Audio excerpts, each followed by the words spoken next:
ఓటుకు note case విషయంలో high court stay ఇవ్వడం వైకాపా నాయకులకు చెంపపెట్టు లాంటిదని తెదేపా ఎమ్మెల్సీ సోమిరెడ్డి చంద్రమోహన్ రెడ్డి అభిప్రాయపడ్డారు. ఇకపై న్యాయస్థానాల్లో వైకాపా నేతల కుట్రలు కుతంత్రాలు చెల్లవంటూ మండిపడ్డారు. ముఖ్యమంత్రి చంద్రబాబు నీతి నిజాయితీ గల నాయకుడని సోమిరెడ్డి ప్రశంసించారు. వైకాపా నాయకులు సుదీర్ఘంగా చంద్రబాబు నాయుడు గారిని ఏదో ఒక కేసుల్లో ఇరికించాలని చేసే కుట్రకి ఒక చెక్ పెట్టింది హైకోర్టు, ఒక చెంపదెబ్బ.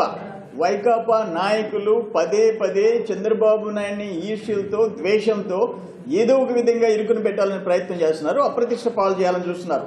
మీ వల్ల కాదు, జగన్మోహన్ రెడ్డి నాయన వల్ల కాలే, రాజశేఖర రెడ్డి వల్ల కాలే. రాజశేఖర రెడ్డి ఆల్మోస్ట్ మంత్రివర్గ ఉపసంఘాలు కానివ్వండి, ఆఫీసర్స్తో ఎంక్వైరీ కమిషన్లు కానివ్వండి, ఇవన్నీ వేసి 62 ఎంక్వైరీలు వేసి చంద్రబాబు నాయుడు గారిని దోషిగా చూపించలేకపోయినారు. మీరు జగన్మోహన్ రెడ్డి పార్టీ ఈరోజు ముద్దాయిల సమూహం, నేరస్తుల సమూహం. మీరు చంద్రబాబు నాయుడు గారి గురించి రోజు అభూత కల్పనలు మాట్లాడటం సిగ్గుచేటు.